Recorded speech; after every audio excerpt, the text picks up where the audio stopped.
ሰላም ለእናንተ ይሁን የያይኔ ትንታኔ የዩቲዩብ ተከታዮቻችን አብራችሁን ስለሆናችሁ ስለምታደምጡን በጣም ነው እናመሰግነው። ዛሬ ሁለተኛውን ጥንቅራችንን ልናደርሳችሁ ነው። ከወንጀለኝነት እስከ እንደራሴነት ስለዘለቀው ሎቲ አንጠልጣዩ ሀገረ ገዢ የምነግራችሁ አለኝ። አብሮነታችሁን ጠይቄያለሁኝ። የያይኔ ባሻምበል ነኝ። ማይክ ሶንኮ ይባላል። ማይክ ሶንኮ ረጅም ስም ነው።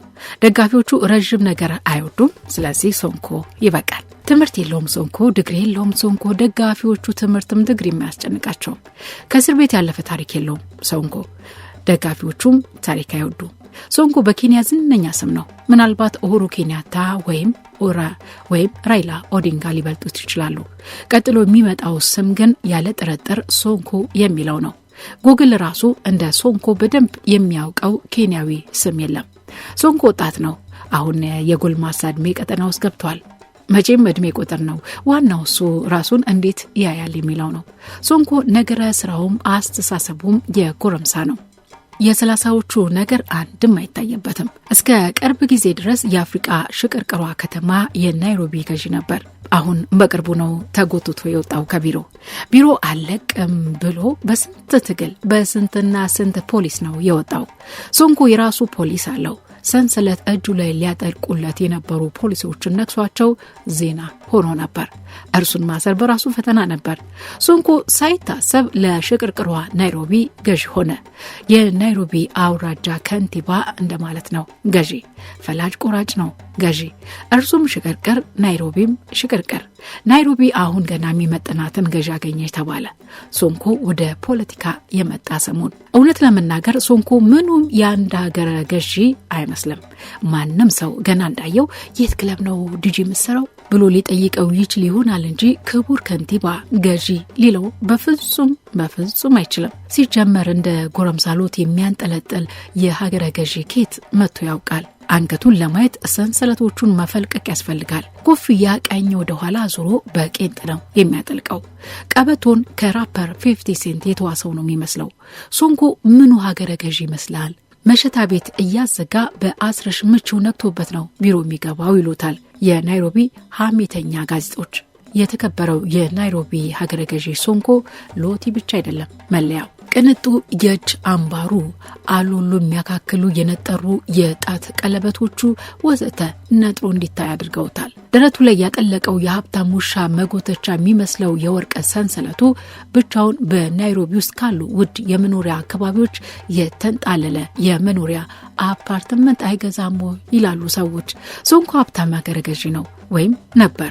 አሁን የፍርድ ቤት ክስ ተመስርቶበት አብዛኛውን ጊዜ በጆሮ ማድመጫ የትዝታ ራፕ ሙዚቃ እያደመጠ ነው የሚውለው። አስደናቂው ሶንኮ ዱርዬው ሀገረ ገዢ የሚል ቅጽል ስም ተሰጥቶታል። ለምን ብለን ከጠየቀን የሚከተለውን ማድመጥ ይኖርብናል። ሽቅርቅሩ ሶንኮ አሁን የተከሰሰበት የወንጀል ዶሴ ቢሸከሙትም ቢያነቡትም አታካች ነው። አላግባብ ገንዘብ ወጪ ከማድረግ ጀምሮ በህገወጥ መንገድ የተገኘን ገንዘብ ህጋዊ ማድረግ፣ በስልጣን መባለቅ እንዲሁም የሽብር ክስን ያካትታል። ከስልጣን የወረደበት መንገድ ልክ እንደ አመጣጡ ድራማ የሚመስል ነበር።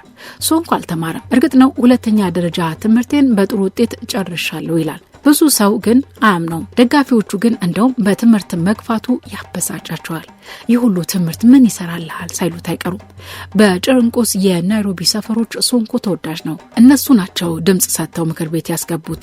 ሶንኮ ብዙ ሚኒባስ ታክሲዎች ማታቱ አለው። ረዳትና ሹፌር እየቀጠረ ያሰራል። ብዙዎቹ ታክሲዎች መስመራቸው ወደ እነዚህ ጭርንቆስ ሰፈር ነው፣ ወደ ቡርቡሩ ሰፈር፣ ወደ ኪብራ የጭቁኖች መንደር። የእርሱን ታክሲ የሚነዱ ሹፌሮችና ረዳቶች አለባበሳቸው እንደርሱ ነው። ከእርሱ የሚለዩት በትንሹ ነው። ለምሳሌ የእርሱ ሀብል ወፍራም ወርቅ ሲሆን የእነርሱ ደግሞ ቀጭንና አርቲፊሻል ነው። በአስተሳሰብ ግን ከእርሱ አይለዩም። ከድህነት ትልቅ ቦታ መድረስ ይቻላል ብለው ያስባሉ። ማይክ ሶንኮ እውነተኛ ስሙ አይደለም። አባት እናቱ ያወጡለት ስም ጌዲዮን ኪዮኮ ነበር። ሶንኮ ማለት በስዋሂሊ ያረዳ ቋንቋ ሞጃ የናጠጠ ፍራንካ ያለው ሽቅርቅር እንደማለት ነው። ሞምባሳ የተወለደው ሶንኮ ስለ ልጅነቱ ዝርዝር ያለ መረጃ የለም። ምናልባት በድህነት ነው ያደገው። አባቱ ግን ጎበዝ የሪል ስቴት ደላላ ነበሩ ይባላል። ድንገት ሶንኮ ሚሊዮነር ሆነ። በኬንያ ሰው እንዴት ሀብት አፈራ ተብሎ አይጠየቅም። በቃ ሀብታም ሆነ። ተቃዋሚዎቹ አደገኛ እጽ ቸብችቦ ነው ይሉታል። እርሱ ግን ጥሬ ግሬ ላቤን አንጠፍጥፌ ያመጣሁት ነው ይላል። ይህንን ገንዘቡን ታዲያ ድሆች ሰፈር ሄዶ መርጨት ጀመረ። ለተሰበሰበው ሰው ረብጣ ሽልንግ ወደ ሰማይ ሻሞያ ላይ በትን ጀመር። የናይሮቢ ጭርንቁስ ሰፈር ነዋሪዎች ወደዱት። የዚያ ሰፈር ልጆች ሶንኮ መጣ እያሉ መጨፈር ጀመሩ። በዚያ ወጣት ጌዲዮን ስሙ ሚስተር ሶንኮ ነው ቀረ። አሁን ጌዲዮንን ማንም አያውቀውም። ሶንኮ ግን መላ ናይሮቢያን ያውቁታል ከሊቅ እስከ ደቂቅ። ስለ ሶንኮ የቀድሞ ህይወት ብዙም አይታወቅም ነበር። የሰው ሚስጥር አውጥተው ያሰጣሉ የሚባሉት ቦርባሪ የኬንያ ጋዜጦች ራሱ የሶንኮን የኋላ ታሪክ ማግኘት ተቸግረዋል። ሆኖም ዘግይቶ አንድ መረጃ ፈተለከ። እንደ አውሮፓውያኑ በ1990ዎቹ ሶንኮ ከአንድ መሬት ካርታ ጋር በተያዘ ሰነድ አጭበርብሮ ታስሮ ነበር። ዘለግ ያለ እስርም ተፈርዶበት ነበር። ድንገት ግን ከእስር አመለጠ። መጀመሪያ በሳምሶናይት ገንዘብ ወደ እስር ቤቱ አሹልኮ አስገባ። ከዚያ ገንዘቡን ለእስር ቤቱ ጠባቂዎች አሳያቸው። ባዩት ነገር ነወለሉ። እነርሱ ተባብረው ነው ያመለጥኩት ብሏል ሶንኮ ቅንጣት ታክል እንኳን ሀፍረት ሳይሰማው። ከዚያ በኋላ በድጋሚ ተይዞ ታሰረ። ብዙም አልቆየም። በዚህም ብሎ በምህረት እንዲፈታ አስደረገ። ከእስር ቤት እንደወጣ ማን ይቻለው ቢዝነሱ ደራለት። መጀመሪያ ማታቱ ገዛ። ማታቱ ማለት በኬንያ የጭቁን ህዝብ ታክሲ ማለት ነው። ሃይገር ባስ እንደማለት ነው በእኛ። ልዩነቱ ማታቶዎቹ ቴሌቪዥን ከፍተው የሙዚቃ ድምጻቸውን ካልልክ ከፍተው በጠራራ ፀሐይ መሸታ ቤት መስለው ነው የሚጓዙት። እዚህ ማን ሾፌር ድምጹን ቀንሰው ማለት አይቻልም። በኬንያ ማታቶዎች ውስጣቸው ብቻ አይደለም የሚጮኸው፣ የመኪኖቹ ውጫዊ አካላቸው በቀለም ያበደ ነው። ሶንኮ በርከት ያሉ ማታቶዎችን ገዝቶ ወደ ቡርቡራ ወደ ኪብራ ጭርንቁስ ሰፈር ካሰማራቸው በኋላ አዱኛ ዘነበለት። ከ50 በላይ ማታቶች ነበሩት። እነዚያ ማታቶች መሃል ከተማ እንዳይገቡ የሚል ህግ ወጣ። ሶንኮና ባለ ማታቶዎቹ አበዱ። የማታቶ ታክሲ ማህበር ፕሬዝዳንት ነበር ያን ጊዜ ሶንኮ። ጉዳዩን ፍርድ ቤት ወሰደውና አሸነፈ። ማታቶ ታክሲዎች መሃል ከተማ ገብተው መስራት መብታቸው ነው ተባለ። ረዳትና ሹፌር ሶንኮን ንጉስ አደረጉት። ወዲያው ውድ የምሽት ክለብ ከፈተ። ካፌ፣ ሬስቶራንት፣ ቡቲክ፣ መቆመሪያ ቤት ሁሉም አለው። ከዚያ ሪል ስቴት ውስጥ ገባ። ከዚያ ገንዘቡ ከቁጥጥር ውጪ ሆነ። ምን ቀረው? ገና ወጣት ነው። ለምን ፖለቲካ ውስጥ አልገባም ብሎ አሰበ። በኬንያ ፖለቲከኛ ሆኖ ድሃ መሆን አስቸጋሪ ነው። ፖለቲከኛ መሆን ልክ እንደ አዲስ የገበያ አዳራሽ የመክፈት ያህል ነው። እንዴት ያለ የሚያበላ ሙያ መሰለ ይሉታል አንዳንዶች ፖለቲከኝነትን። ሶንኮ እድሜው 35 ሲደርስ በ2010 መሆኑ ነው የከተማዋ ምክር ቤት ገባ።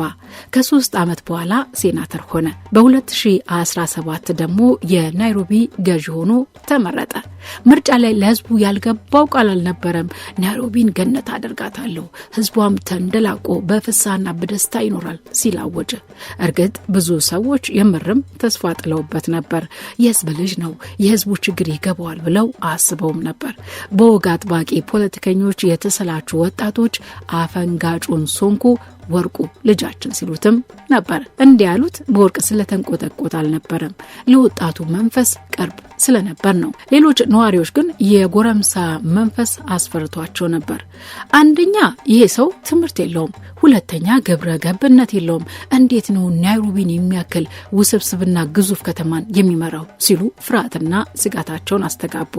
ሶንኮም የዋዛ ሰው አልነበረም። ይህንን ያለበትን የትምህርትና የእውቀት ችግር ለመሸፈን የቀድሞ የነዳጅ ኩባንያ ስራ አስፈጻሚ የነበሩ እውቅ ሰው ምክትሉ አድርጎ ሾመ። በዚያው ዓመት ታህሳስ ወር ሶንኮ ችግር ውስጥ ገባ። ስልጣንን ያለ አግባብ በመጠቀም ክስ ተመሰረተበት። እንደሚባለው ከሆነ የሶንኮ ዋና ጽህፈት ቤት የገባ ሰው ሚሊዮን ሽሊንግ በኪሱ አጭቆ ነው የሚወጣው። በአካባቢው እርሱን ለሚደግፍ ብር ይረጫል ይሉታል። ተጠያቂነት የሚባል ነገር አልነበረም። የግል ጋዜጦች ሶንኮ ላይ ክፉ እንዳይጽፉ ማስፈራሪያም ማባቢያም ነበር የሚቸራቸው። ክሶቹ በየዕለቱ እየጨመሩ ሄዱና በመጨረሻም ከሽብር ጋር ተያያዙ። ክሶቹ እንደሚያሳዩት ሶንኮ ወዳጅ ዘመዶቹን ሚሊዮነር ሲያደርግ ነው የኖረው። ብዙ ሀብትና ንብረት ሳይመዘብር አልቀረም። አንድን የናይሮቢ መንገድ እሰራለሁ ሲል ያውጃል። በፍጥነት በጨረታም ያለ ጨረታም ለጓደኞቹ ኮንትራት ይሰጣል። ገንዘቡ ከከተማው ካዝና ወጪ ያስደርጋል። ጓደኞቹ መንገዱን እንደ ነገሩ ሰርተው ገንዘቡን ወደ ሶንኮ ሂሳብ ያዘዋውራሉ። በዚህ መንገድ 300 ሚሊዮን ሽሊንግ መዝብሯል ነው የሚባለው። በቅርቡ ደግሞ ሚሊሻ መልምሎ በማስታጠቅ ከዚያም ደግሞ የወታደር ልብስ አሰፍቶ የራሱን ሰራዊት ሲያደራጅ ነበር ተብሏል። ከሽብር ጋር ግንኙነት ላላቸው አማጺ ቡድኖችም ይህንን የደንብ ልብስ ንግድ ይነግዳል፣ እቃ ያቀርባል የሚል ውንጀላም ቀርቦበታል። ሶንኮ ግን እነዚህን ክሶች በሙሉ ፖለቲካዊ ናቸው ይላል። እኔን ከፖለቲካው ገለል ለማድረግ የተቀናበሩ ናቸው ሲል ፍርድ ቤት ቀርቦ በውድ መሐረብ እንባውን እየጠረገ ተናግሯል። ፕሬዝዳንቱን በላውድ ስፒከር ሶንኮ ያልተለመዱ ነገሮችን በማድረግ ስሙ ገናና ነው። የኬንያ ጋዜጦች እርሱን ከፊት ዜና ካላደረጉ ዜና የሰሩ ሁሉ አይመስላቸውም። በ2014 ዓ.ም የኬንያ ባለስልጣናት ህገወጥ ግንባታ ናቸው በሚል በወንዝ ዳርቻ የተገነቡ ቤትና ሱቆችን ማፍረስ ጀመሩ። በርከት ያሉ መኖሪያ ቤቶችና የንግድ ማዕከላትን በቡልዶዘር አፈራረሱ። የከተማው ህዝብ ለሁለት ተከፈለ። ከፊሉ የወንዝ ዳርቻ ግንባታ ህገወጥ ነው ደግ አደረጉ ሲሉ፣ ሌሎች ደግሞ እንዴት ሚሊዮን የተከሰከሰበት ህንጻ ከወንዝ ተጠግቷል ተብሎ ይፈርሳል በሚል ተከራከሩ። ድርጊቱ ቀጠለ። ሶንኮ አይደለም የሚያፈርሰው፣ የሀገሪቱ ግብርና ሚኒስቴር ነበር። ይህ ሲሆን በርካታ ሰዎች ድርጊቱን ተሰብስበው ይመለከቱ ነበር። የሚፈርሰው ንብረታቸውን ሊከላከሉ ግን አልቻሉም። ምክንያቱም በፖሊስ ታጅቦ ነበር የማፍረስ ስራው ሲካሄድ የነበረው። በዚህ ጊዜ ድንገት ሶንኮ ከነአጀቡ በወርቅ ሀብል ተንቆጥቁጦ ተከሰተ። ያኔ ሶንኮ የከተማው ሴናተር ነበር። ሰዎች እርሱን ሲያዩ ግር ብለው ከበቡት። ይህን ህገወጥ ተግባር አሁኑኑ ለፕሬዝዳንቱ አሳውቃለሁ ብሎ ስልክ ደወለ። የተሰበሰቡ ሰዎች ተደናገሩ። ግማሾቹ ውሸቱን ነው ጉረኛ አሉት። ሌሎች ከቁም ነገርም አልቆጠሩትም ነበር። ሶንኮ ግን የዋዝ አልነበረም። ስልኩ ጠራ። ቀጥታ ወደ ፕሬዝዳንት ኡሁሩ ኬንያታ ነበር የደወለው። የምርም ስልኩ ተነሳ። ክቡር ፕሬዝዳንት አወቁኝ፣ ሶንኮ ነኝ። እዚህ ባሎዚ ሪል ስቴት አካባቢ ነኝ። በቢሊዮን ሽሊንግ የሚገመቱ ቤቶች እንደዋዛ እየፈረሱ ነው። እዚያ ሁኝ ነው የምደውልሎ። ማን ነው የሚያፈርሳቸው? ፕሬዝዳንቱ ኮስተር ብለው ጠየቁ። የግብርና ሚኒስቴር ነው እያፈረሳቸው ያለው። ደብዳቤ በጽፍላቸውም አልሰሙኝም። እባክዎ አንድ ነገር ያድርጉ። ፕሬዝዳንቱ ኡሁሩ ኬንያታ ድርጊቱን እንደሚያስቆሙ ተናግረው ስልኩ ተዘጋ። እንዳሉትም ፕሬዝዳንቱ ወዲያውኑ የማፍረስ ተግባሩ እንዲቆም አደረጉ። ይህን ከፕሬዝዳንት ኡሁሩ ጋር የነበረውን የስልክ ልውውጣቸውን ሶንኮ በቀጥታ ለህዝቡ በድምጽ ማጉያ እያሰማ ነበር። ሰዎች ተደነቁ። እንዴት ፕሬዝዳንቱ ጋር ስልክ ተደውሎ ተነሳለት? እንዴትስ ላውድ ስፒከር ላይ ለማድረግ ደፈረ? ሶንኮ ስልኩ እንደተዘጋ ወደ ህዝቡ ዞሮ እንዲህ አለ። አላልኳችሁ? ፕሬዝዳንት ኡሁሩ ጓደኛዬ ነው። ላውድ ስፒከር ላይ ያደረኩት ስለምተማመንበት ነው። በዓለም ላይ እንደሱ ስልክ የሚያነሳ ፕሬዝዳንት የለም። ሎቲ የሚያንጠለጥለው የህዝብ እንደራሴ። ሶንኮ ፖለቲካን የጀመረው በ2010 ነበር። የማሞያ ምርጫ ላይ ተሳትፎ ለህዝብ ተወካዮች ምክር ቤት ተወዳደረ። በቀላሉ አሸነፈ። ከዚያ በፊት የሚያውቀው ሰው አልነበረም።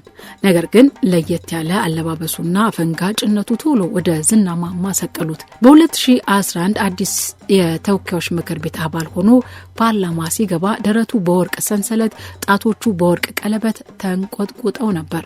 ጆሮን ተበሳስቶ ሎቲ ደርድሮበታል። በዚያ ላይ ደግሞ ጥቁር የዝነጣ መነጽር አጥልቋል። የከተማው ፓርላማ ሲከፈት እንደራሴዎች ደነገጡ። ይህ ራፐር እዚህ ምን ይሰራል ሲሉም ጠየቁ። ከፓርላማ በዘበኛ ተጎትቶ ወጣ። ያን ጊዜ ሶንኮ ለቢቢሲ እንደተናገረው በስልጣን ዘመኑ ያለባበስ ስነ ስርዓት እንዲቀየር እታገላለሁ። እኔ የምወክለው ወጣቱን ነው። ይህንን ህግ አስቀይራለሁ ብሎ ቃል ገብቶ ነበር። ሳሳካው ቀረ እንጂ። የከተማ ምክር ቤት ከገባ በኋላ አስገራሚ ድርጊቶች ላይ ተሳትፏል። ተቃውሞ ሲኖር ቶሎ ከህዝብ ጋር ይሰለፋል። መንገድ ላይ ከህዝቡ ጋር ለተቃውሞ ይንከባለላል። ግድግዳና መስታወት በቡጥ ይነርታል። የአደባባይ ተቃውሞች ነፍሱ ነበሩ። ሶንኮ ሌላው ባህሪው ከባለስልጣናት ጋር ያደረገውን የግል የስልክ ንግግር ማህበራዊ ሚዲያ ላይ ማውጣቱ ነበር። ከሆነ ጊዜ በኋላ ባለስልጣናት የእርሱን ስልክ ማንሳት ፈርተው ነበር።